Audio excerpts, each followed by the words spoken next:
కళ్ళ ముందు కనిపించే దైవం అవుతుంది. లేదనుకునే అల్పులకి ఆమె కళ్ళు తెరిపిస్తుంది.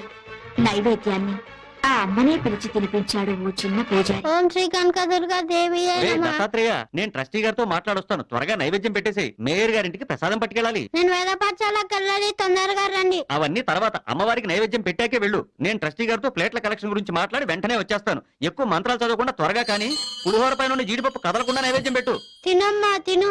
నేను